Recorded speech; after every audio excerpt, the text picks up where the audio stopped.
One of the current most pressing economic and social challenges is to create a prosperous future for young people. The issue of youth unemployment in particular is a matter of serious concerns, and many governments are seeking policy options to create a condition that will increase economic opportunities for young people. Owing to lack of entrepreneurship education in many curricula, young people often do not learn about or acquire skills in entrepreneurship.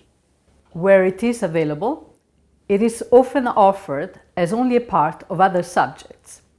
Entrepreneurship education helps creating jobs for future generations, as the jobs that young people will have simply do not yet exist.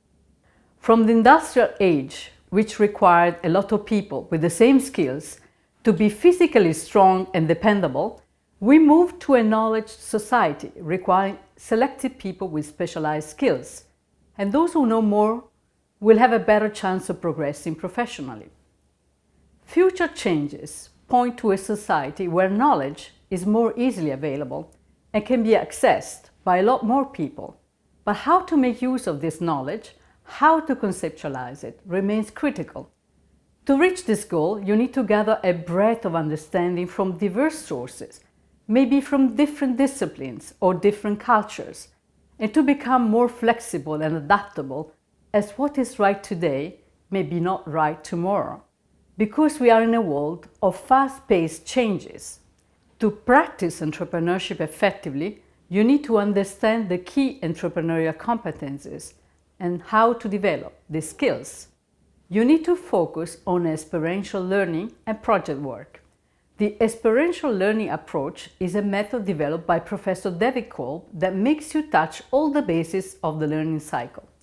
First, you have a concrete experience. Then you observe and reflect on that experience, which will lead you to developing concept, and then you will be able to reach your own conclusion, resulting in new experiences. In this module, we shall review and practice 5 entrepreneurial competencies important for young entrepreneurs. These competencies have been identified by a survey conducted by myself in collaboration with Professor Andy Penaluna at the University of Wales, Trinity and St. David. The training material is being further developed in collaboration with the United Nations Institute for Training and Research, UNITAR, and rolled out in Algeria to train 800 aspiring young entrepreneurs. The survey confirmed that successful young entrepreneurs requires idea, opportunities, and entrepreneurial spirits, and though important, not only business acumen. Accordingly, the competencies for young entrepreneurs include creativity, the ability to generate and develop ideas, motivation, finding the internal trigger to set your own goals and achieve them, resilience, learning how to keep going when it gets tough, leadership, the ability to recognize and use different management styles to select, inspire, and guide your own team, communication, learning how to pitch business ideas and express your goals clearly,